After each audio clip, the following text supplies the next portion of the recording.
Bonjour tout le monde, je suis content d'être ici. Après le quiz qu'on vient d'avoir, je me demande si j'ai un rôle là, à jouer, vous saviez toutes les réponses. Tant mieux, c'est parce que vous prenez la parole de Dieu au sérieux, que vous connaissez ces réponses-là. Ce qu'on va regarder aujourd'hui, c'est le déluge. On y a été vraiment bien introduit. Puis je voulais présenter une question qui a été posée à un groupe de chrétiens. Ça a été posé aux États-Unis, ce que les gens appellent la chrétienté très large. Croyez-vous que l'arche de Noé ait vraiment été construite ou est-ce seulement une légende? Ça, c'était en 2015. Fait qu'on va voir un petit peu ce que ça semblait, les réponses. Les gens à l'époque, bon, de 30 à 69 ans, on peut dire aujourd'hui, on pourrait quasiment faire un plus 10 à tout ça, là, mais 80% de cette braquette d'âge-là croyaient en gros que oui, l'arche de Noé a été construite, qu'il y a eu un déluge. Vraiment, mais quand on tombait à la braquette d'âge 20-29 ans, ou aujourd'hui on pourrait dire peut-être 30-37 dans ces coins-là, c'était une personne sur deux de gens qui allaient dans une assemblée chrétienne qui se disaient chrétiens. C'est quand même intéressant, mais en même temps triste. Fait que les gens ne prenaient pas la parole de Dieu pour qu'est-ce qu'elle était. C'est un petit peu avec cette idée-là en tête que je veux présenter la petite conférence qu'on a aujourd'hui. Est-ce que la Bible, on peut s'y fier pour ce qu'elle dit, ou est-ce qu'on doit avoir une autre interprétation de ce qui est enseigné? Et on voit... je peux une voix forte. Merci. Ou est-ce qu'on doit essayer de trouver une autre façon de le voir? Est-ce que c'est une allégorie? Est-ce qu'on parle d'un déluge local? Ou est-ce que c'est juste une répétition de légendes comme mésopotamiennes que les gens d'alentour des Juifs avaient, puis c'est comme ça qu'il faudrait comprendre la Genèse? Ou est-ce que c'est purement spirituel qu'il faut l'expliquer, puis c'est pas un fait historique? Mais c'est les questions qu'il faut se poser, parce que beaucoup de gens ont rejeté l'interprétation littérale. Puis est-ce qu'on a des bonnes raisons de rejeter, ou plutôt c'est le contraire? Plus qu'on regarde les faits autour de nous autres, plus que ça appuie cette interprétation-là. Qu'est-ce que la Bible dit d'elle-même? Moi, c'est ce que je trouve intéressant. Quand on veut interpréter la parole, on interprète avec la parole. Qu'est-ce qu'elle-même dit? Puis il y a aussi un autre principe qu'on voit, c'est qu'elle est claire. On n'a pas besoin, la parole de Dieu a été laissée à Dieu pour les hommes pour qu'ils la comprennent. Pas besoin d'avoir un doctorat en histoire de la Mésopotamie pour comprendre le récit du déluge. Puis ça, c'est ce qu'on voit ça dans la Genèse 6 à 9. Tantôt, le quiz, c'est 6 à 8. Le 9, c'est quand ils sortent de l'arche, puis que là, ils s'installent. La sortie aussi, mais c'est très, très descriptif. Même, c'est un des récits le plus long qui nous est laissé dans la parole de Dieu. Si on voit dans les récits, souvent, c'est des petits... un chapitre, un demi-chapitre, quelques versets, mais celui-là, ça couvre 4 chapitres, parce que Dieu nous a donné beaucoup de détails. On parle, Dieu il explique à Noé pourquoi il va détruire la terre. Il lui dit comment il va sauver l'humanité, lui, en construisant un arche. Il lui parle comment il va sauver les animaux. Les animaux vont venir à lui. Il lui explique toutes ces choses-là en détail. Après ça, on voit le phénomène du déluge, où ce que c'est décrit, les abîmes qui jaillissent, les écluses des cieux qui tombent, puis la pluie qui tombe pendant 40 jours, l'eau monte, on voit la montagne, puis tout ça, c'est décrit avec l'an 600 de Noé, tel mois, tel jour. Hein? C'est très descriptif comme récit, puis c'est comme ça que la Bible le présente. Ensuite, quand on avance, quand on parle dans Genèse 10, il présente les nations qui viennent tous des fils de Noé. Donc, si les nations de la terre proviennent des fils de Noé, ça veut dire qu'il n'y a pas eu de nation à l'extérieur de ça. Ça ramène encore une fois au déluge. Genèse 11, on parle des enfants de Sem, de sa descendance, Arpachshad, qui est né 2 ans après le déluge. Le déluge, c'est fictif. Ça n'a pas de sens, cette partie-là. Après ça, on a les généalogies. Dans Chronique, on a des généalogies. Luc fait la généalogie de l'humanité, même par de Adam jusqu'à Jésus. Puis on passe dans ces personnages-là qui ont été là, qui ont existé. On voit aussi Noé. Est-ce que c'est un personnage fictif ou c'est un vrai personnage? C'est des questions qu'il faut se poser. Isaïe, Ézéchiel ramènent Noé comme un personnage qui a existé. un vrai personnage qui a vécu, puis ils le prennent en exemple. Jésus cite, on l'a vu tantôt, il parle de Noé, il parle de l'arche, du déluge. Ce qui arriva au temps de Noé arrivera de même au jour du Fils de l'homme. Les hommes mangeaient, buvaient, se mariaient leurs enfants jusqu'au jour où Noé entra dans l'arche et le déluge vint les fit tous périr. On voit quelque chose d'universel, on voit une arche qui sauve l'humanité. On voit encore le temps de Noé. Noé est ramené par Jésus lui-même. Les Épîtres vont en parler, on voit que Noé, c'est par la foi, parce qu'il avait été divinement averti des choses à venir, qu'il a construit une arche, puis qu'il a sauvé sa famille, puis l'humanité en même temps. On voit ça. Après ça, Pierre le ramène, il parle de Noé, la destruction du déluge mondial, on l'a vu aussi avec Chani, il annonce que les gens vont refuser ça plus tard. Fait que quand on voit la parole, puis qu'est-ce que la parole dit, elle, de ça, du déluge? Elle le présente comme un fait historique, vrai. Jésus le reprend. Fait que si on veut allégoriser ça ou dire que c'est pas vrai, bien, faut qu'il y ait quelqu'un qui ait menti quelque part. Là. Hein, c'est comme ça aurait été écrit pour tromper l'homme. Puis il n'y a pas vraiment eu un déluge comme ça. Jésus, quand il parle de jugement, c'est plus allégorique. Mais je crois que c'est pas la manière qu'il faut le voir, puis c'est ce qu'on va pouvoir regarder ensemble. Ce que j'aimerais vous présenter, c'est un modèle biblique de ce que le déluge pourrait avoir eu l'air. Puis un modèle qui est très crédible selon les écrits, puis aussi qui correspond à ce que scientifiquement on peut voir ou même observer de nos jours. Le modèle que je présente, c'est un modèle qui a été développé par des créationnistes scientifiques depuis plusieurs années, puis qui se raffine encore. Est-ce qu'on peut dire que c'est exactement ça qui s'est passé? On n'était pas là pour le voir. C'est dur à dire. Par contre, ça fait beaucoup de sens. C'est un modèle qui a été développé par John Baumgartner et d'autres scientifiques au travers du temps. C'est un modèle de plaques tectoniques, des plaques tectoniques qui bougent de façon catastrophique. On sait que présentement, les continents bougent tranquillement à 2 cm par année, tout ça, mais ce qu'on parle, c'est qu'il y a eu ces mouvements-là à une vitesse beaucoup plus grande dans le passé, pendant le déluge même, et que c'est le moyen que Dieu a utilisé avec la pluie et l'eau pour le déluge mondial. C'est ce qu'on va regarder. Premier point, avant que tout commence, il y avait un continent quand Dieu a créé. Ça, c'est un point que c'est important. Les scientifiques aujourd'hui, ils disent la même chose, ils appellent ça la Pangée. Hein? Puis ça, on voit ça dans Genèse. Dieu dit que les eaux qui sont au-dessous du ciel se rassemblent en un seul lieu et que le sec paraisse. Et cela fut ainsi que Dieu appela le sec terre, appela les amas des eaux mer. Dieu vit que cela était bon. Il y avait un endroit pour les eaux, puis un endroit pour la terre. Ça semble pointer vers un continent.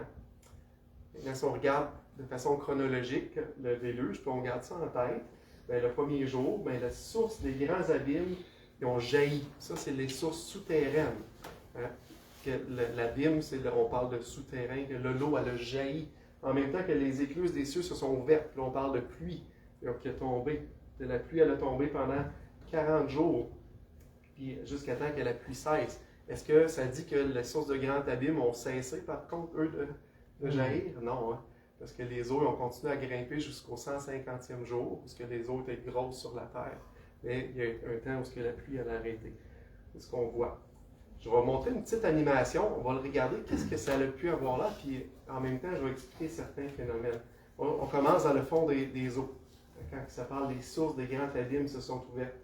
On voit là, la fracture de la croûte terrestre, là, les écluses des cieux qui tombent, la pluie qui commence à tomber.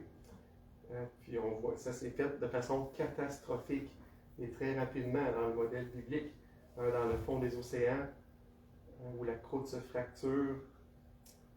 Le continent que Dieu avait créé qui se fracture lui également. Quand les sources des abîmes ont jailli, on peut voir l'eau sous pression avec la chaleur qui monte dans l'atmosphère, qui retombe en pluie de façon très rapide. Et ça se produit tout autour du globe, tout autour de la planète.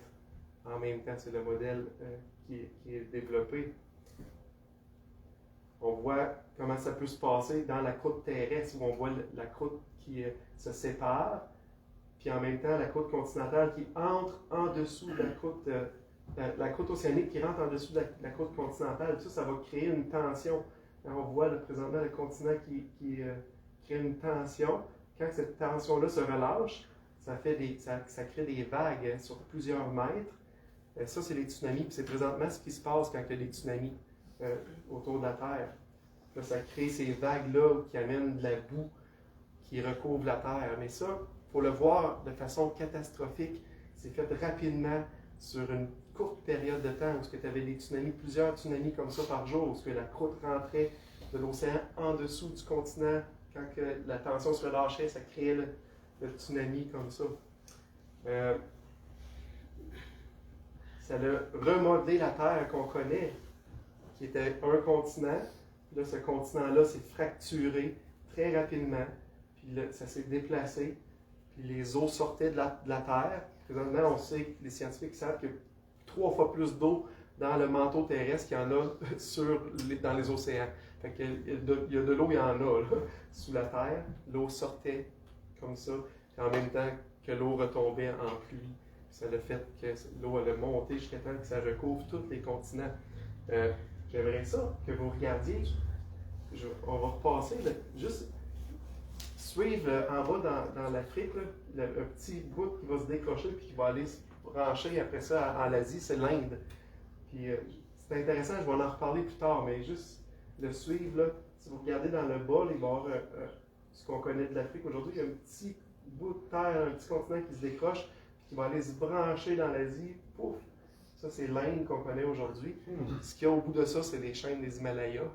Hein, le mont Everest, les grandes chaînes, les plus hautes montagnes du monde sont là. Puis je vais en reparler tout à l'heure. Ce qu'on s'attend s'il y a eu un déluge mondial, là, ce serait quoi les prédictions qu'on pourrait faire? Puis on va les regarder. Ce qu'on pourrait faire comme prédiction, c'est qu'on s'attend qu'il y ait des couches de sédiments qui vont recouvrir des grandes surfaces sur la Terre. C'est exactement ce qu'on voit. On voit 6 méga-séquences de sédiments qui se déposent sur les continents, puis on les voit, ces séquences-là, partout sur le globe. Ici, j'en présente une, c'est la couche qui s'appelle le grès de Tapitz.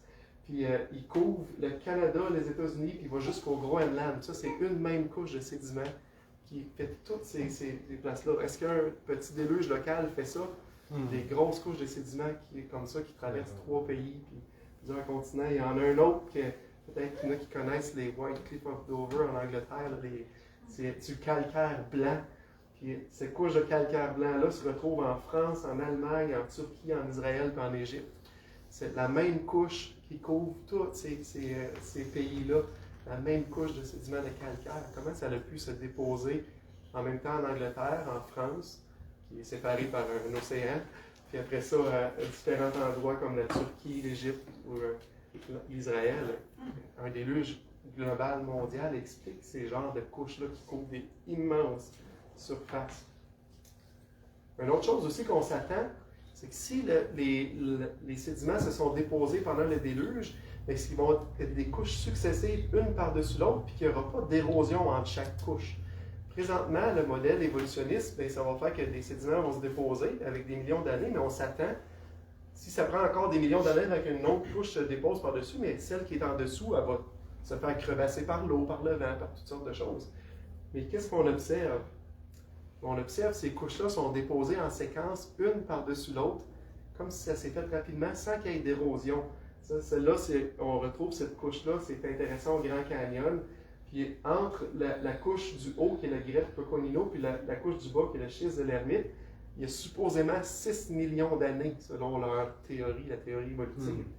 Mais on pourrait mettre une feuille de papier entre les deux. C'est comme si pendant 6 millions d'années, il n'y aurait eu aucune érosion, aucun insecte qui aurait creusé les trous, des petites souris, des affaires comme ça. Ça reste bien droit, les couches, une par-dessus l'autre. Ça correspond beaucoup plus à un modèle catastrophique, comme la Bible décrit, qu'un modèle évolutionniste sur des longues périodes de temps. D'autres choses qu'on s'attend, s'il y a un déluge universel, on s'attend de trouver des énormes quantités de fossiles. Hein? On s'attend s'il y a eu de la boue ou de l'eau par-dessus tous les continents qui existent aujourd'hui, mais on s'attend à voir beaucoup de fossiles. Ces fossiles-là, quand on regarde leur distribution, c'est drôle hein, comment c'est fait. Pour un créationniste, ça fait beaucoup de sens. Mais 95% des fossiles qu'on retrouve, c'est des fossiles marins hein, qu'il y a dans les océans, dans les fonds des océans, les coquillages, les petites bêtes dans les fonds de l'eau. Après ça, on est à approximativement 5% des algues, des plantes, des arbres, le côté végétal. Après ça, on tombe avec les invertébrés à 0,25%. Là, ça, c'est des insectes, entre autres. Hein, des araignées, des insectes. 0,25%. Puis là, les vertébrés, ce qu'on connaît, nous, puis quand on pense aux fossiles, on pense aux dinosaures, puis des choses comme ça, mais ça, c'est 0,0125%. Puis ça, c'est surtout des poissons. Encore des organismes qui vivent dans l'eau. Hein? Les évolutionnistes utilisent ça, puis ils les mettent en séquence, puis ils disent, bon, voici, ça veut dire que quelque chose de simple était dans le fond, puis là, ça a évolué avec le temps, puis ça s'est complexifié pour devenir un jour l'être humain, puis on voit ça dans la séquence des fossiles. Si on pense que le déluge est vrai, comme la Bible le décrit, on peut voir la même chose, mais dans les séquences que Dieu a enfouies les organismes lors du déluge. C'est quoi qui a été enfoui en premier dans le déluge, selon vous? C'est une question quiz. Hein? Ça va être les coquillages, les choses qui sont déjà dans le fond de l'eau, puis qui n'ont pas moyen de se déplacer. On voyait tantôt quand les écluses les abîmes se sont ouvertes puis ont jailli, bien, toute la boue et les sédiments que ça a produit, bien, les organismes dans le fond d'eau se sont fait tout de suite emprisonner et ils n'ont pas pu se sauver. Puis après ça, logiquement, quand l'eau commence à monter, qu'est-ce qu'on va voir se faire emprisonner en deuxième? Bien, les plantes, les poissons, les plantes qui sont sur le bord de l'eau, eux autres non plus ne peuvent pas se sauver. Hein? Ils sont là sur le bord, puis ils vont se faire enfouir. Les animaux qui sont plus mobiles, plus gros, plus capables de se déplacer, bien, eux, ils vont monter, ils vont chercher des points hauts, puis ils vont pouvoir survivre plus longtemps. Hein? Fait que là, on voit les gros animaux comme ça, denses. Puis à la fin de tout ça, en haut, tu as les petits animaux plus mobiles, les êtres humains, entre autres, intelligents, qui vont s'accrocher après un bout d'arbre, ils vont essayer de flotter, nager, se sauver. Eux, ils vont être les derniers enfouis. Hein? Parce que, logiquement, c'est ce qu'on pense. Est-ce que le registre fossile présente l'évolution d'un organisme simple jusqu'à l'homme complexe ou représente l'ordre qui ont été enfouis pendant le déluge? Ça ressemble beaucoup plus à l'ordre enfoui dans le déluge. L'autre chose qu'on ne se fait pas dire aussi, c'est que dans les couches même les plus hautes, avec les dinosaures ou avec les mammifères qu'on trouvé, il y a toujours des organismes marins, des coquillages ou des choses comme ça. Comment ça se fait qu'ils sont toujours enfouis avec des choses qu'on retrouve dans l'eau? Hein? Il y a des dinosaures, il y a un tyrannosaure rex qui a été trouvé, le squelette pratiquement entier, c'est très très rare, puis il était avec des fossiles de requins puis de coquillages. C'est spécial, hein? Comment ça? Les requins n'étaient pas avec le dinosaure, certainement pas. Hein? Les deux, ils ne vivent pas dans les mêmes environnements. Par contre, si l'eau a monté, ben, c'est normal que aussi des bêtes marines ont été emportées sur les océans, sur les continents avec les dinosaures. Donc, ça fait du sens. Ce qu'on connaît de la fossilisation aussi, aujourd'hui, si vous avez un aquarium, puis dans votre aquarium, vous avez un poisson, malheureusement, décède, puis il tombe dans le fond. Si vous le laissez là, est-ce que dans 10 ans, 20 ans, il va devenir un fossile, vous pensez? Non, hein, il va se faire manger, il va se faire désintégrer, puis même les arêtes vont se séparer dans l'aquarium, il ne sera plus là. Hein, il va disparaître. Même aujourd'hui, on voit des documentaires. Je voyais une baleine un jour qui était morte, qui tombait dans le fond de l'océan. Puis après quelques semaines, il reste juste la carcasse. Les animaux la détectent, la trouvent, la mangent, puis il ne reste plus rien. Puis même si on attend un peu plus longtemps, même ses os vont s'éparpiller, ils ne vont pas rester. Pour faire des fossiles, il faut être enfoui rapidement. Il faut qu'il y ait des sédiments qui tombent dessus et qui les enfouissent. Hein? Puis on voit plein d'exemples de ça. Ça, c'est un ichthyosaure, c'est un mammifère marin, on pourrait dire, un petit peu comme pourrait être une baleine, c'est un mammifère marin. Puis là, on voit en arrière de sa queue, il est après donner naissance à son bébé. On voit, si vous voyez dans l'arrière, il y a un œil qui ressemble un peu à l'œil de la maman. Puis elle est après accouchée, puis elle s'est fait prendre dans les fossiles. Celui-là aussi, c'est assez facile à voir. C'est un poisson qui était après mangé. Il n'est pas mort étouffé à cause qu'il a pris une trop grosse poids. Il s'est fait enfouir rapidement pendant qu'il était après attraper son lunch. Une méduse. Une méduse, c'est comme de la gelée un petit peu. Ça, c'est pas supposé de laisser un fossile de trace. Hein? Si une méduse s'échoue sur le bord de l'eau, mais elle va sécher au soleil, elle va disparaître complètement. Pour que ça puisse laisser une empreinte sur de la pierre, pour qu'elle soit recouverte très rapidement par des sédiments. Ici, on voit un poisson à l'intérieur d'un autre. Fait que là, lui, il avait attrapé son poisson, mais il n'avait pas commencé à le digérer encore. On voit des plantes, on voit parfaitement la fleur, comment elle est faite. Ça, c'est intéressant aussi, les traces. Des traces de pas. Ici, c'est des traces de dinosaures. Il y a différentes traces qui sont laissées. Si on marche dans le sable aujourd'hui, sur le bord de l'eau, on laisse une trace. Est-ce que cette trace-là va rester? Ou même dans la boue. Vous marchez dans la boue ici, vous mettez le pied dans la boue, vous laissez une trace. Elle ne va pas rester. Hein? L'eau va refaire, le vent, tout va tasser, elle va disparaître. Pour qu'une trace puisse rester, il faut qu'elle soit recouverte rapidement par des sédiments. Puis là, on va laisser une empreinte visible qu'on va pouvoir découvrir plus tard. Qu'est-ce qui peut expliquer ça? La fossilisation, elle doit être rapide.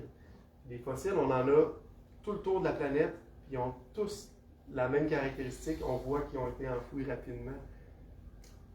L'autre chose aussi, les fossiles sont récents. Ça, on ne pouvait pas le savoir dernièrement. Depuis 2005, il y a un gros débat dans le monde scientifique parce que les parties que vous voyez là, c'est supposément, ça vient d'un fossile de Tyrannosaure Rex qui était éteint depuis 68 millions d'années. Malgré qu'il était mort depuis 68 millions d'années, ils ont trouvé des vaisseaux sanguins, des globules rouges, de la chair, carrément de la chair, différentes cellules. Ça, cette découverte-là, c'est pas juste une fois anecdotique qu'on a trouvé ça. Il y en a des centaines présentement répertoriés, des tissus mous trouvés sur des fossiles qui sont supposés avoir 65 millions d'années et plus. Parce que les dinosaures, selon la théorie évolutive, ont disparu depuis 65 millions d'années. Le fossile, il n'y a pas cet âge-là. C'est clairement ce que ça prouve. Les gens ne veulent pas le croire, puis qu'est-ce qu'ils disent présentement, c'est qu'il doit y avoir un moyen de préserver les globules rouges et ces choses-là pendant 68 millions d'années. C'est tout simplement ridicule. Les meilleures études qui ont été faites avec le collagène, qui est une protéine dans les os qui est supposée de durer très longtemps, le plus loin qu'ils sont capables de les amener, ça serait 1 million d'années, mais la plupart disent que c'est impossible. Mais mettons qu'on leur donne 1 million d'années, ça reste quand même 65 fois pas assez. Ça prendrait encore 65 fois plus de temps pour garder le collagène. Puis on fait juste penser un petit peu, on se coupe, puis il y a du sang à quelque part sur une surface. Ce sang-là, il va disparaître après quelques jours, il ne va pas rester là 100 ans, ça va disparaître. Le temps va agir là-dessus. Là, je vais ressortir la liste de toutes les sortes de molécules biologiques qui ont trouvé dans des fossiles qui sont supposés de vieux de millions d'années. Hein. On a des vaisseaux sanguins, des globules rouges, l'hémoglobine, c'est la petite partie qui amène le fer, qui peut amener l'oxygène, les ostéocytes, ovalbumine. Là, il y a une grande liste. Celle qui m'impressionne beaucoup, c'est les cellules nerveuses périphériques. Ils ont trouvé des nerfs encore, des cellules nerveuses. Alors, on a toute part de notre cerveau, puis c'est pas à différentes places, nos nerfs, mais ils ont trouvé ça encore. Puis c'est supposé d'avoir plusieurs millions d'années. Ici, c'est une petite vidéo d'animation. Vous allez voir, ça, c'est une corne de Triceratops. Tu sais, les dinosaures avec des grandes cornes, là, puis on voit ça, vous avez sûrement vu ça dans les images. Ils ont trouvé une corne qui était vieille de 66 millions d'années, selon leur théorie. Puis quand ils ont défait la corne, vous voyez le tissu à l'intérieur. En théorie, ça aurait dû être de la pierre, puis devenir des minéraux. Ça ressemble plutôt à un genre de cuir qui s'étire. Est-ce que vous croyez que ça a 66 millions d'années quand on regarde ça? Hein, la fossilisation, ça fait beaucoup plus de sens qu'est-ce qu'on observe si la fossilisation elle a été récente. Des cimetières de fossiles, il y en a partout autour de la planète. Celui que je présente là, c'est Dinosaur National Monument. Ça, c'est au Colorado. Ils ont fait une bâtisse autour, c'est une couche. Là, la partie, on ne la voit pas bien, mais elle a 300 pieds de haut. Là, on ne la voit pas au complet. Puis sur toute cette surface de roche-là, on voit plein de différents ossements de dinosaures, de différents d'organismes marins en même temps mélangés. On voit ça comme s'ils avaient passé dans une machine à laver. Hein? Ils ont tous été défaits. Il n'y a pas un beau squelette tout ensemble. Il a tout été défait. Puis, tantôt, je parlais qu'il avait trouvé un dinosaure, un Tyrannosaure Rex pratiquement complet. Ça, c'est très rare. Habituellement, 97% du temps, ce qu'on retrouve, c'est comme si les animaux avaient passé dans une machine à laver, toutes défaites, un peu partout éparpillées. C'est plutôt ça qu'on observe. Qui fait beaucoup de sens aussi avec un déluge. Hein, on voyait tout à l'heure le tsunami qui poussait la boue, puis tout ça, ça désarticule, ça brise, ça détruit autour. Fait que ça, c'est un autre exemple de ça. sur des couches de centaines de pieds d'épais ou plusieurs centaines de mètres d'épais de sédiments, on retrouve des fossiles. Quand on parle des dinosaures, on se fait dire qu'ils sont éteints à cause qu'il y a une météorite qui est tombée dans le golfe du Mexique. Là, on est à plusieurs milliers de kilomètres de là, puis les ossements qu'on retrouve sont enterrés dans des centaines de pieds de sédiments, de boue, de sable qui ont été compactés. Est-ce que la météorite au golfe du Mexique a créé ça, vous pensez? Ils ont fait des simulations, puis la météorite qui aurait frappé, puis moi je crois qu'elle a vraiment frappé. Oui, ça a fait une grosse vague, mais juste autour du golfe du Mexique. Ça ne s'est pas rendu jusqu'en Alberta. On a des fossiles, nous, en Alberta, recouverts dans des centaines de pieds de sédiments. C'est tout à fait plausible qu'un déluge a pu faire ça quand on voyait tout à l'heure les couches de sédiments qui couvraient les continents entiers. Autre chose qu'on voit, c'est des fossiles sur plusieurs couches. On peut s'attendre à ça.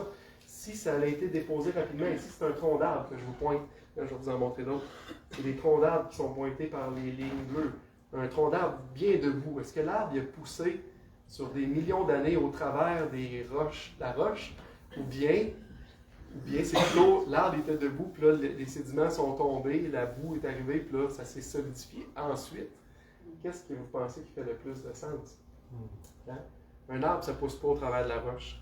Puis sur des millions d'années, ça ne peut pas pousser non plus.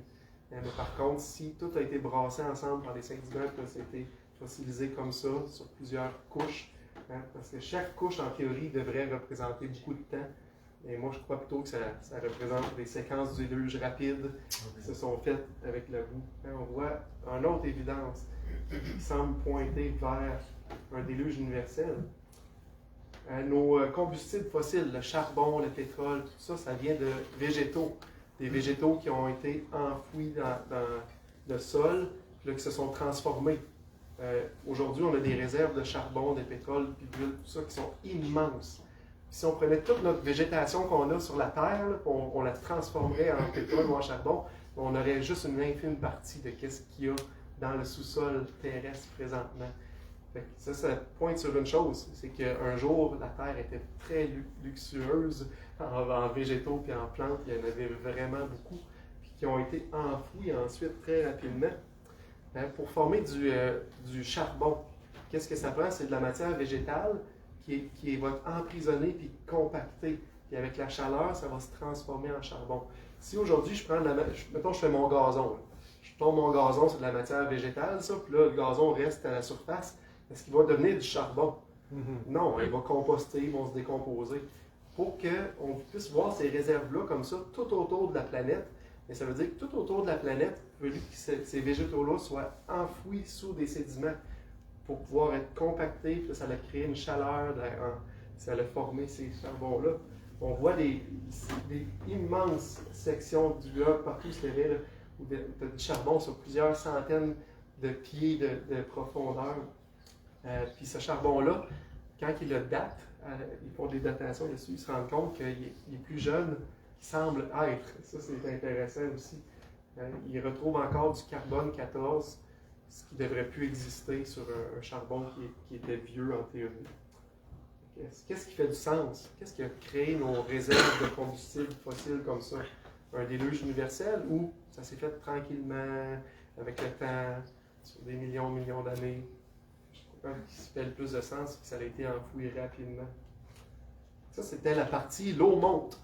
Là, maintenant, on arrive à les eaux sont grosses sur la Terre. Pourquoi je veux parler de ça? Je veux le faire en étapes. Les eaux ont été grosses sur la Terre pendant 150 jours parce qu'il y a des gens qui vont parler d'un déluge local. Ils vont croire à l'évolution la plupart du temps, les gens qui vont parler de ça, puis ils vont dire que le déluge a eu lieu autour de Noé et les gens qui étaient là à l'époque. Fait que ça, c'est leur idée du déluge.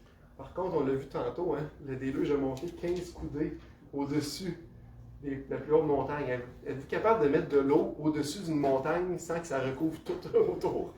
Hein? Juste logiquement. Là. Juste logiquement. L'eau ne peut pas arrêter. Là. OK, j'ai juste fait localement. Si l'eau monte par-dessus la plus haute montagne, mais l'eau va partout. C'est ça que ça veut dire. Hein? Puis après ça, il faut juste réfléchir un petit peu dans le récit du déluge. Si Dieu voulait détruire les hommes, le but de Dieu, c'était de détruire la race humaine parce qu'il était méchant. Est-ce qu'un déluge local aurait éliminé la race humaine? Non, elle n'aurait pas éliminé la race humaine. Il y en a des déluges locaux encore aujourd'hui. Des grosses parties du monde qui peuvent être inondées et il y a des catastrophes. Mais c'est local, ça ne détruit pas la race humaine. Est-ce que, si le déluge était local, est-ce que Noé avait besoin de construire une arche? Surtout qu'il avait annoncé le temps que ça arriverait. Il y a eu beaucoup de temps pour construire l'arche, pour se préparer, pour prêcher l'évangile de l'époque qui était embarqué dans l'arche, croyant en Dieu. Répentez-vous. Non, il n'y avait pas besoin de Noé de construire une arche, il y avait qu'à déménager. Puis là, il se serait sauvé du déluge. Est-ce que Dieu avait besoin d'embarquer les animaux dans l'arche? Les oiseaux, pensez à les oiseaux. S'il y a une inondation quelque part, est-ce que les oiseaux sont en péril? Peut-être quelques-uns, mais la plupart vont juste voler ailleurs. Ils vont fuir du danger et ils vont survivre. Puis l'autre point aussi, quand Dieu dit il a placé l'arc-en-ciel dans le ciel pour dire qu'il ne va plus jamais détruire la terre. Si le déluge était local, il y a eu plusieurs autres déluges depuis ce temps-là. Est-ce que Dieu serait menteur?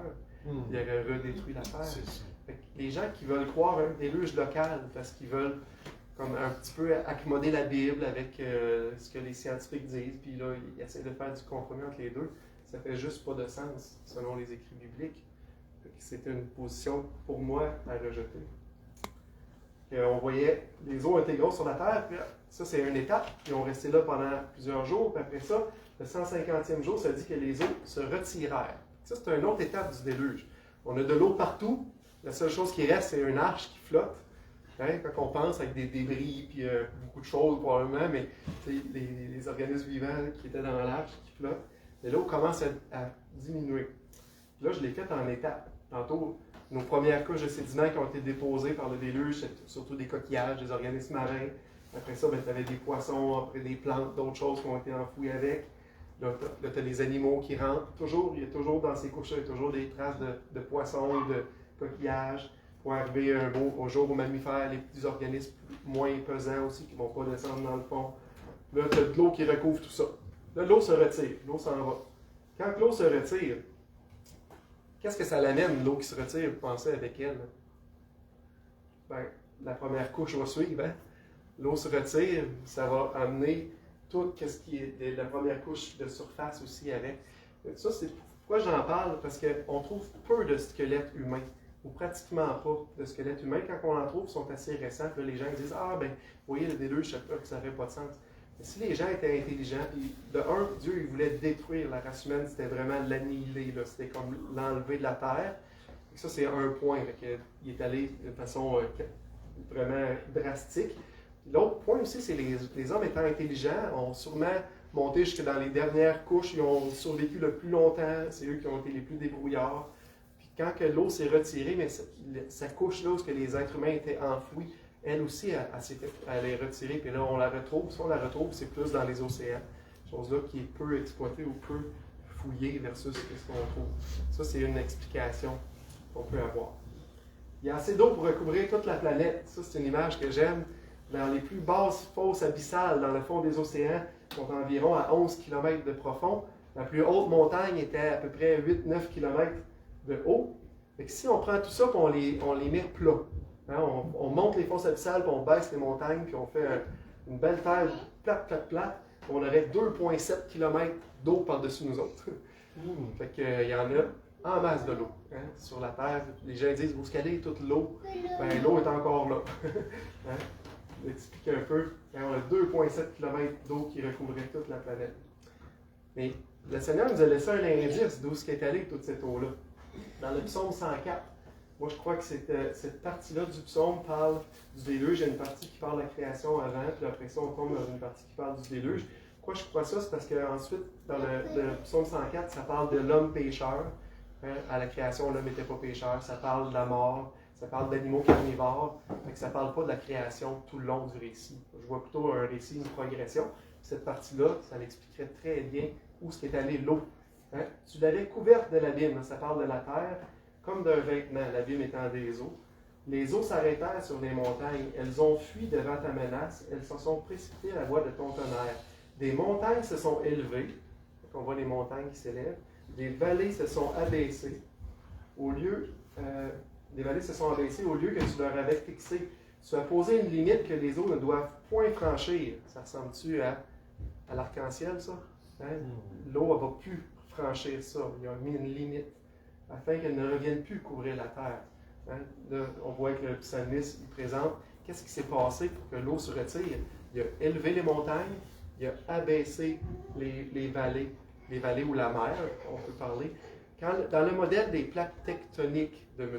Baumgartner, le Dr. Baumgartner, lui, il dit que quand il y a eu les sources de grands abîmes qui ont jailli, l'eau à la sortie de la terre, c'était de l'eau chaude, hein, proche du noyau terrestre, puis c'était de l'eau très très chaude qui est sortie. La roche qui se formait de là, par la fusion aussi en même temps, c'était une roche qui était chaude. Quand elle s'est refroidie, elle s'est densifiée, puis elle a coulé, elle s'est enfoncée. Son estimé, c'est à peu près 500 mètres d'enfoncement. Fait que si l'océan s'enfonce, l'eau qui est dessus, elle va aller dans les trous, parce que c'est plus bas. Si les montagnes s'élèvent, bien là, l'eau, elle s'en va dans les fosses océaniques comme on connaît aujourd'hui. Puis là, on voit la terre apparaître, le sec apparaître. C'est comme ça que Dieu, même, c'est comme ça que le psaume nous décrit que ça s'est passé. Qu'est-ce qu'on s'attendrait de voir s'il y avait de l'eau avant par-dessus toute la terre, puis là, l'eau s'est enlevée? Et on s'attendrait de voir des choses comme ça. Hein? Ça, c'est en Arizona, c'est Monument Valley en Arizona. Fait qu'il faut imaginer, là, on a des pics de terre comme ça. Il faut imaginer qu'avant, il y avait de la terre égale jusqu'en haut de ce pic-là, là, partout. C'est pas une fourmi qui a creusé et a fait ce monument-là. Hein. Il y avait de la roche égale partout, mais là, l'eau s'est retirée. Puis à certains endroits, bien, la roche était plus solide, puis là, elle n'est pas partie. Mais tout le reste, là, c'est parti par le phénomène de l'eau. Là, si on regarde en bas de ces pics rocheux-là, qu'est-ce qui est sur le bord? Ça, c'est qu'est-ce que le vent et la pluie, tout ça a laissé tomber. Mais le reste des sédiments, là, avant, c'était tout égal. Là, ça a tout disparu. On voit la même chose, des canyons comme ça, il y en a partout, tout autour du globe en passant. Hein, pas un qu'à une place. On voit des canyons, c'est quand l'eau s'en va. Hein, c'est enlevé. Ça, c'est le Grand Canyon. Ce qu'on voit du Grand Canyon qui est intéressant, on voit les vallées, tout ça, mais si on regarde à l'horizon, tout est plat. Hein, tout est plat. Là, quand l'eau s'est retirée, là, il a trouvé des petites fissures, l'eau est rentrée dans les fissures, puis ça a tout creusé le canyon. Est-ce que vous pensez que des canyons, ça prend comme celui-là, ça prend des millions d'années à se faire? Hein? Ici, je vais vous en montrer un qui est à une échelle réduite du Grand Canyon. C'est le canyon qui a été fait au Mont Sainte-Hélène, c'est dans l'Ouest américain, suite à une éruption de volcan.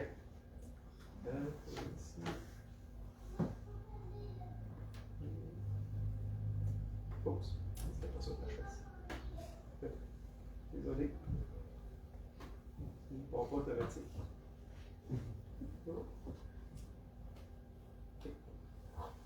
Ce canyon-là, il est 1/40e de la grandeur du Grand Canyon. C'est quand même un mini canyon.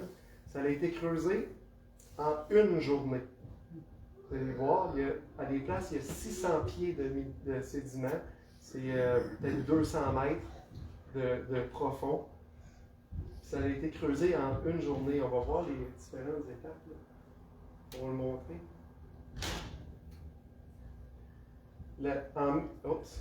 On voyait la première partie. La première partie, c'était en mai 1980. Là, il y avait plusieurs sédiments qui avaient été déposés. Après ça, il y avait une deuxième éruption, un mois plus tard environ. Puis là, il y avait une autre bonne couche de sédiments qui avait été déposée.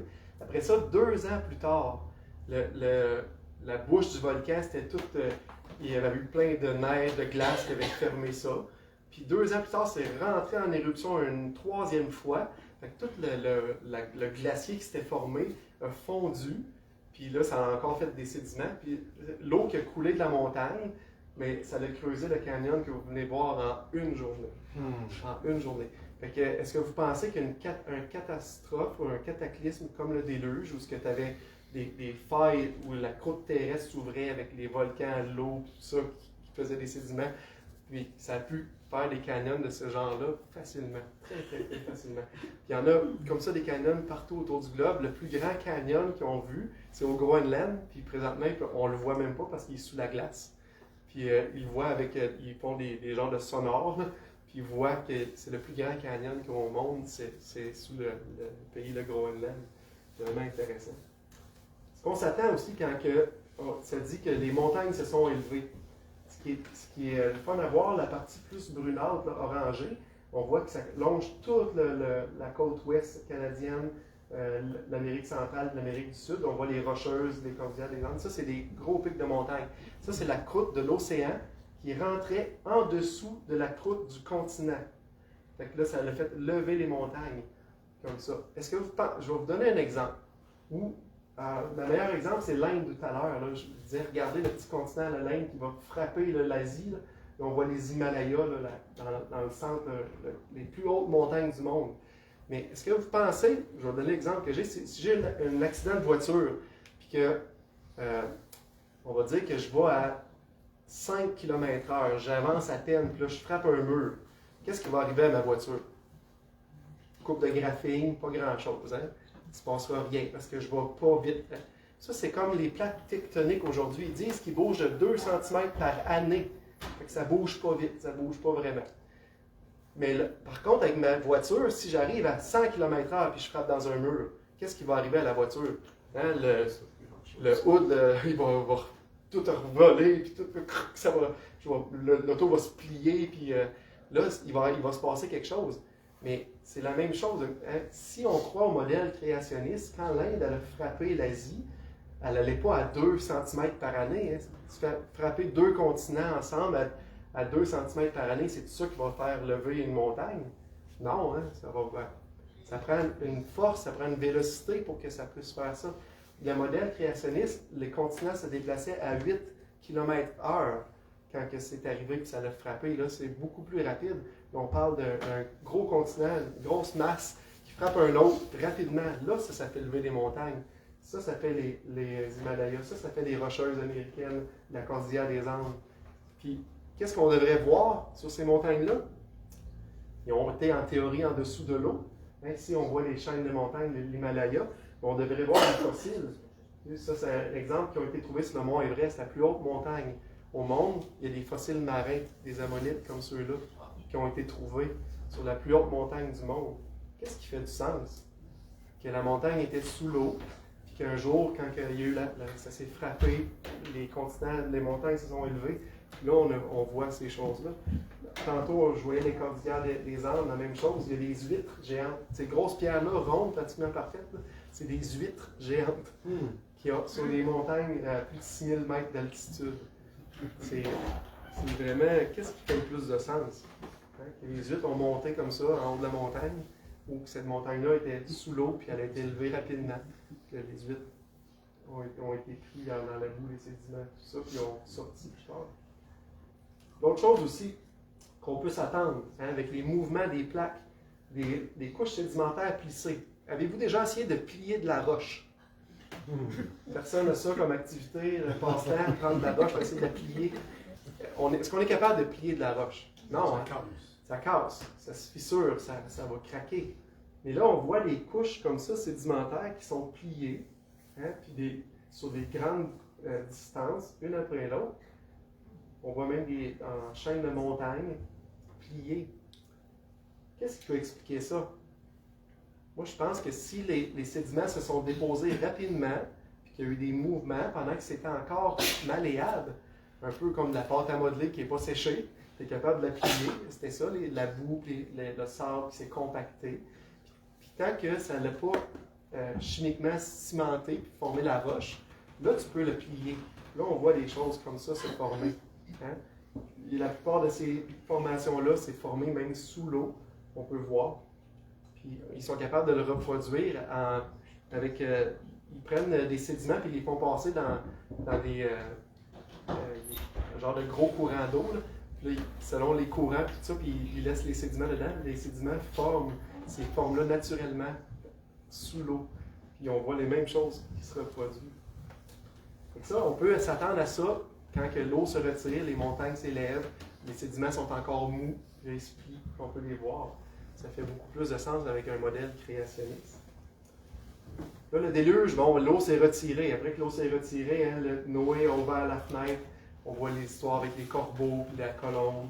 Après ça, la terre était sec. Mais est-ce que Noé est sorti immédiatement quand la terre était sec?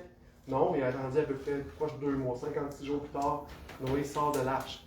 Puis, qu'est-ce qu'on peut s'attendre maintenant si il y a eu une catastrophe comme ça mondiale, puis que les gens, toute la race humaine vient d'une famille, la famille de Noé, ses fils et les femmes de ses fils, on peut s'attendre à des légendes. Puis ça, il y en a, tantôt ça a été mentionné, il y en a tout le tour de la planète, il y a des légendes du déluge. Plus qu'on est proche de où ce que le vrai déluge a eu lieu, plus que les légendes sont pratiquement identiques à la parole de Dieu. Puis là, quand on s'éloigne, bien là, les légendes ils ont commencé à se faire modifier pas mal plus.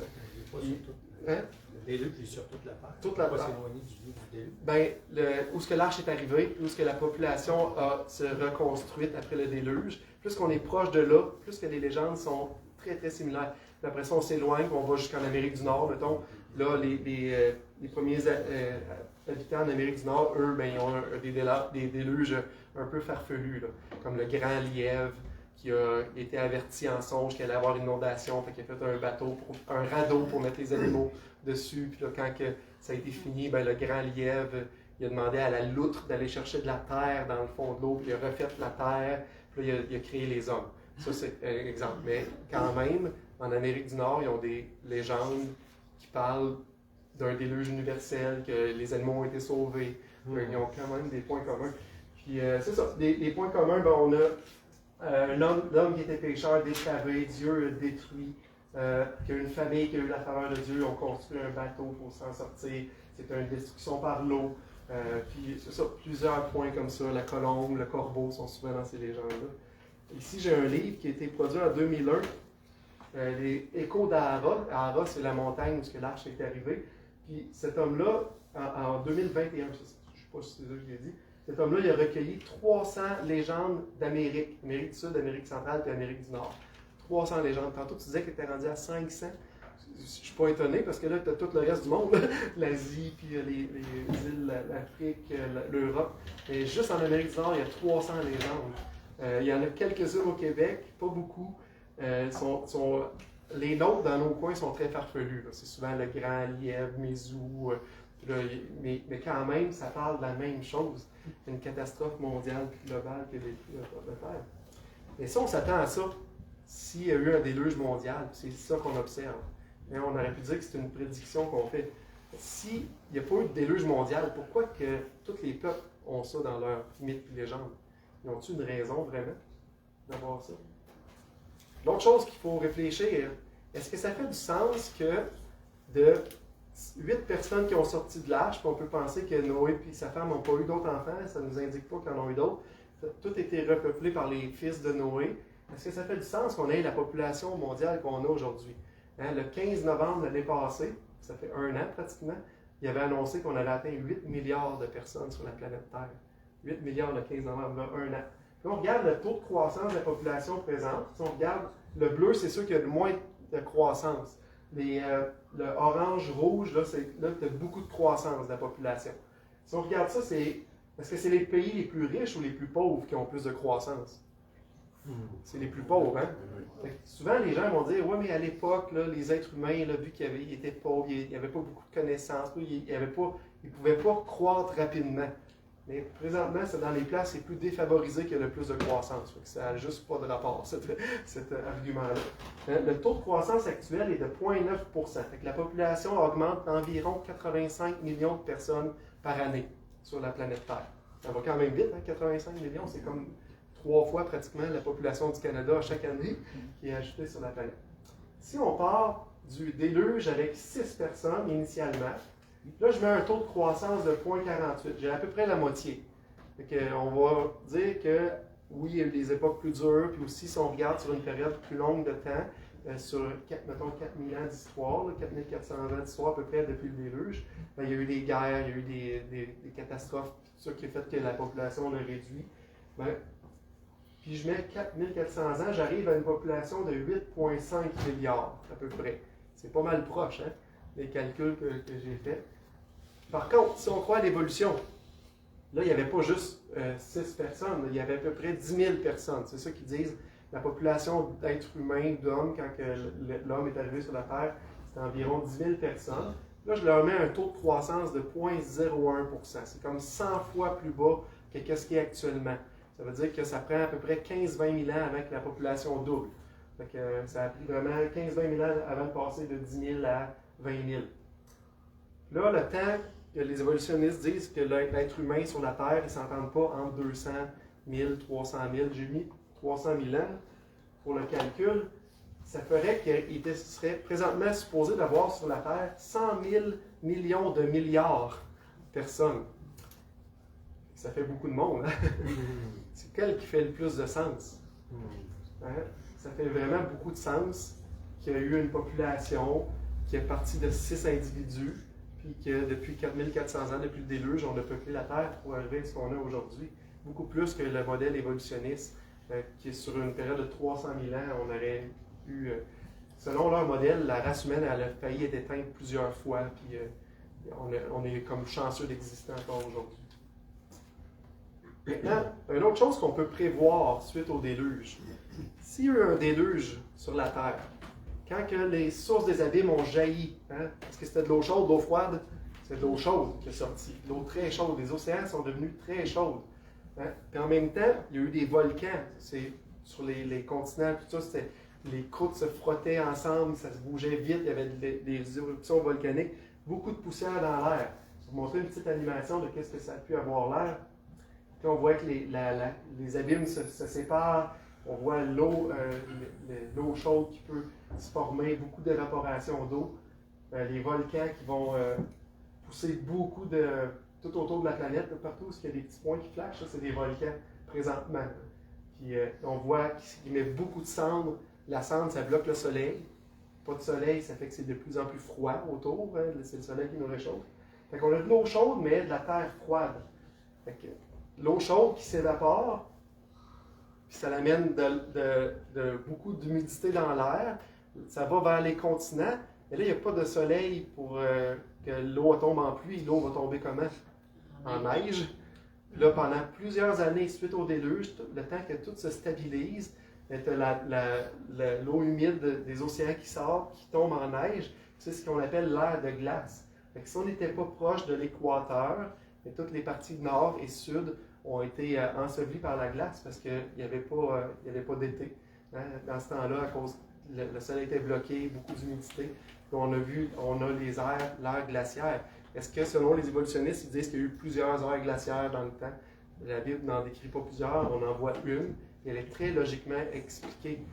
Sinon, les évolutionnistes, ils n'ont pas de raison. Pour qu'il y ait une ère glaciaire qui couvre une bonne partie de la planète, ça prend beaucoup d'eau, de précipitations. Pour avoir des précipitations, ça prend de l'eau chaude qui s'évapore. Hein? Fait que ça prend de l'eau chaude qui s'évapore, mais en même temps, il faut qu'il fasse froid pour que ça tombe en neige, sinon ça tomberait en pluie. C'est quoi la seule combinaison qui fait du sens? Mais le déluge, ça fait beaucoup de sens. Parce que la Terre s'est ouverte, l'eau chaude, les océans chauds, beaucoup d'évaporation. Après ça, l'eau qui était transportée tombait en neige parce que les continents étaient froids à l'époque. Ça fait du sens. C'est beaucoup d'indices de ce qu'on s'attendrait de voir après le déluge. Hein? Les légendes, on s'attend de voir la population qui fait du sens avec ce que la Bible enseigne, puis on s'attend à voir une ère de glace. Maintenant, beaucoup d'oppositions au déluge viennent du fait que le déluge est caricaturé, c'est ça le mot que je cherche. Puis là, on voit des dessins comme ça. Je pense que c'est jamais pour mal faire. On veut expliquer aux enfants qu'il y a eu un déluge, que les animaux ont été sauvés dans l'arche, mais est-ce que vous pensez que c'est vraiment ça? Hein? Que les animaux, il fallait qu'ils soient collés dans l'arche, puis là, il n'y avait plus de place, puis que là, les castors, ils ont grugé un bout parce qu'ils avaient faim. Puis... Mais non, c'est pas ça. Hein? Hein? Je vous dirais que c'est un peu contre-productif si on veut éduquer nos enfants, même dans notre milieu chrétien, on peut faire un arche formé géant, leur montrer, ça va être aussi impressionnant, ça va aussi bien illustrer. Tantôt, on a vu une image de l'arche qui a été faite au Kentucky. L'arche, c'est un terrain de football et demi de long. C'est très très long, pratiquement un terrain de football de largeur. On voit 3 vaisseaux spatials, les navettes spatiales qui vont dans l'espace. En bas, c'est ma femme qui prenait la photo. On a eu la chance de les voir. Fait que c'est immense comme arche. L'arche, ce qui est intéressant, c'est que tous les bateaux des légendes qui sont présentés, les bateaux de la légende des Babyloniens, c'est un cube. C'est un cube. Est-ce que vous auriez mis un cube dans l'eau puis subir un déluge, hein, où ça brasse puis tout? Et non, hein, ça n'aurait pas fonctionné. Il y a un autre que c'est une soucoupe, ou il y en a d'autres que c'est un radeau. Comme quand tu veux te sauver d'un naufrage, là, tu colles des morceaux ensemble, là. C'est comme ça. Ou un canot, ou un bateau avec une voile qui va se promener. Est-ce que Noé avait besoin d'aller à quelque part? Non. Il avait juste besoin de survivre. Bien, la beauté de l'arche, c'est qu'ils ont fait des tests. Ils l'ont mis dans l'eau, dans des bassins d'eau, puis là, ils ont fait brasser l'eau, tout ça. Puis l'arche, elle résiste à des tempêtes dans l'eau. Puis elle reste confortable, puis elle est très stable. Hein. C'est comme les proportions qui sont données, c'est parfait pour être fort, pour résister, pour être stable en même temps au travers des tempêtes. C'est vraiment intéressant. Mais ça enlève une opposition qui est faite à la paix. Les gens vont dire que ça n'a pas de sens à cause de l'arche. Mais oui, ça fait du sens. L'arche, ils l'ont testé, puis avec les ingénieurs aujourd'hui, ils ont dit, ben oui, ça fait du sens, un arche, ça aurait survécu à un déluge. Puis pas les autres des autres légendes, là, comme notre légende, nous autres ici, de nos Premières Nations, où c'était le grand lièvre qui avait fait un radeau, là, ça non plus, ça n'aurait pas survécu. Les animaux dans l'arche, ils vont dire, ah, mais il y a tellement d'animaux sur la terre qu'il n'y aurait pas eu de place dans l'arche. Ce qu'il faut comprendre avec ça, c'est que quand Dieu a dit de prendre un mâle et une femelle de chaque espèce, le mot qui est là, espèce, c'est le mot famille, le mot genre. Puis il n'y a pas des millions de genres et de familles. De un, il a demandé de prendre ceux qui étaient sur le sec, comme on l'a vu tout à l'heure. Fait que ça élimine les poissons. Ça élimine tous les insectes aussi, parce qu'ils ne respirent pas comme les mammifères. Puis là, c'est ceux qui respirent comme par le nez. En fait, ça élimine les insectes. Il y a beaucoup d'espèces qui s'en vont. Les plantes, Noé n'avait pas besoin d'amener des plantes non plus dans l'arche. Dieu a dit des animaux, les reptiles, le bétail, puis les oiseaux. Si on compte ça, les scientifiques créationnistes ont fait le décompte de ça. Puis présentement, on a des familles comme la famille des canins. Parce que le loup, le renard, le coyote, ça c'est toute une famille. Fait que Noé avait besoin de prendre un représentant de cette famille-là qui avait dans son bagage génétique de quoi se diversifier pour après ça devenir toutes les autres. Puis ça, on voit ça, même chose avec les familles des chats, hein, la famille des félins. Hein, on sait que le lion peut s'accoupler avec le tigre, qui lui, après ça, le lion peut s'accoupler avec le jaguar peut s'accoupler avec le puma peut s'accoupler avec l'onceau peut s'accoupler avec le chat domestique. Puis là, on voit qu'il y a tellement, c'est toute une même famille qui sont capables de se reproduire ensemble. Dieu avait besoin d'un mâle, une femelle, de la famille, pas de chacun individuellement. Même chose avec les chevaux, avec les vaches, les bovins. Même chose avec les dinosaures, la famille des longs coups. On peut avoir plusieurs noms des espèces de longs coups, mais il y avait besoin d'un mâle et une femelle de dinosaures à long cou, par leur famille des sauropodes. Ou la famille des Ceratopsia, les dinosaures à 3 cornes. On voit, il y en a à 3 cornes, il y en a qui n'ont pas de cornes, il y en a différents, mais c'est toute une même famille. En faisant le compte, on arrive à 1400 familles, entre 6800 à 16 000 individus maximum. Hein, dans notre grosse arche, là, puis ils ne sont pas tous gros comme les gros dinosaures, il y en a beaucoup des plus petits. Il y a amplement de place pour les animaux, puis après ça, les animaux sortis de l'arche se sont multipliés, se sont diversifiés pour avoir ce qu'on connaît aujourd'hui. Puis là, vous allez dire, ben, là, comment ça se fait qu'on a même des animaux en Australie? Mais après, comment est-ce que la Terre a été repopulée? On voit qu'ils ont sorti dans le coin de Ararat, là, ils se sont dispersés. Tantôt, je disais qu'il y a eu l'ère de glace, les océans étaient beaucoup plus basses. Ça fait qu'il y a beaucoup de place, il y avait des bandes de terre. Et ici, on voit une bande de terre entre la Sibérie et l'Alaska qui a déjà existé. Même les scientifiques le voient. Même chose entre l'Asie et l'Australie, il y a déjà eu une bande de terre. Là. Les animaux ont pu se déplacer. Pourquoi les marsupiaux? Les marsupiaux portent leur bébé dans leur poche, hein? Fait que, comme les kangourous, tout ça, fait qu'ils peuvent se déplacer beaucoup plus vite. Ils n'ont pas besoin d'attendre que les enfants deviennent plus grands, matures. Fait qu'eux se sont déplacés, puis sont arrivés en Australie. Puis là, tout d'un coup, avec l'eau qui monte, après l'ère de glace, mais là, les continents se sont séparés. Il y a aussi des îles flottantes, beaucoup de végétaux, de débris qui ont pu flotter. Les animaux ont migré avec ça d'une place à l'autre ou du transport humain. Fait que ça, c'est plusieurs choses, plusieurs objections que les gens peuvent avoir qui ont une réponse dans la Bible.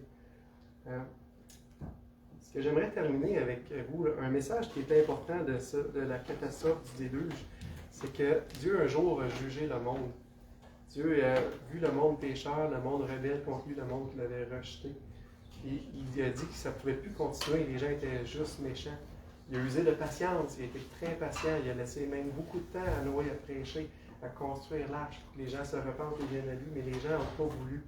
Ils ont ignoré son message. Puis aujourd'hui, Le même jugement est annoncé, on l'a vu tout à l'heure, que la terre allait être un jour détruite par le feu, que Christ allait revenir, qu'il allait régner, puis que ceux qui ont rejeté Christ allaient périr, puis allaient être jugés loin de Dieu, puis loin de sa présence pour l'éternité. Et les gens veulent ignorer ça. Aujourd'hui, dans le passé, on aurait pu dire les gens qui ne croient pas en la parole de Dieu veulent ignorer ça. Mais aujourd'hui, quand on voyait le petit sondage, beaucoup de croyants veulent ignorer ça. Veulent ignorer qu'il y a eu un déluge, puis qu'il y a eu un jugement, puis ils vont allégoriser, ils vont vouloir spiritualiser ces choses-là, quand c'est un fait historique. Puis Pierre l'avait déjà annoncé d'avance. Il dit, ils veulent ignorer. Ça, c'est des moqueurs, des gens qui vont repousser la parole. Puis malheureusement, même des gens qui se disent qu'ils sont croyants, qui vont croire en Christ, mais ils vont repousser cette partie-là de la parole. Ils veulent ignorer en effet que les cieux existèrent autrefois par la parole de Dieu, qu'une terre tirée de l'eau est formée au moyen de l'eau et que par ces choses, le monde alors périt submergé par l'eau. Lors du déluge, Dieu a usé de grâce et miséricorde envers Noé et sa famille. Il a pourvu un moyen. Le moyen qu'il a pourvu, c'était l'arche. Sur l'arche, il y avait une porte. Il fallait que les gens passent par la porte. Les animaux passaient par la porte. Noé et sa famille a passé par la porte. Quand c'était le temps, c'est qui a fermé la porte? C'est Dieu lui-même qui a fermé la porte. Quand c'était le temps, quand le temps de sa patience avait atteint la limite, Dieu a fermé la porte. Puis le monde a été jugé. Dieu annonce ce même jugement-là, puis encore pourvu un moyen. Il a pourvu le plus beau moyen qui existe. L'arche est une image des choses à venir. Il a pourvu un moyen par Jésus-Christ, son Fils unique, Dieu le Fils, venu sur terre, mourir pour des pécheurs, mourir et ressusciter. On a une pleine espérance dans le message de Christ parce qu'il a ressuscité des morts. Puis ce message-là, c'est le message de la croix, de mettre sa foi en Jésus, de réaliser qu'on fait partie de ces méchants-là, ces gens qui ont rejeté Dieu, puis plutôt se tourner vers Christ. Jésus dit « Je suis la porte ». Une place dans Jean 5, 24, il dit « En vérité, je vous le dis, celui qui écoute ma parole et qui croit en celui qui m'a envoyé a la vie éternelle, il ne vient point en jugement. » Ça, c'est important. Le message de Christ, c'est pour éviter le jugement aux hommes. Mais il est passé de la mort à la vie. À l'époque, ceux qui ont passé par la porte ont évité le jugement. Jésus dit, je suis la porte, celui qui croit en moi sera sauvé. Puis là, il dit, celui qui croit en moi ne verra pas le jugement. Ça, c'est le message que Christ nous laisse. C'était la présentation que j'avais pour vous. J'aimerais ça terminer par un mot de prière, après ça, on pourra peut-être prendre des questions dans l'ordre que tu espérais. OK. Prends le mot de prière. Seigneur Dieu, merci pour ta parole, merci pour ta vérité que tu nous laisses. Merci également pour la clarté dans laquelle tu nous as laissé. On peut simplement en lisant, en voyant ce que tu as écrit, comprendre le message important, Seigneur, de ta justice et du fait que cette justice-là doit être accomplie, Seigneur. Tu ne peux pas tolérer le péché. Et que tu l'as accompli en Christ qui est venu mourir pour nos péchés.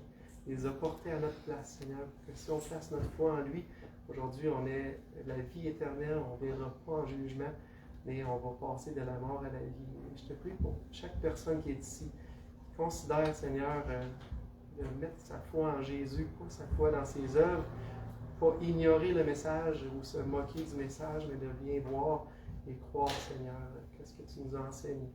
Merci pour cette journée. Continue à bénir à travers les discussions qu'on va avoir par la suite. En Jésus que je prie. Amen. Juste un petit commentaire. Merci énormément. Si tu veux rester ici pour des questions.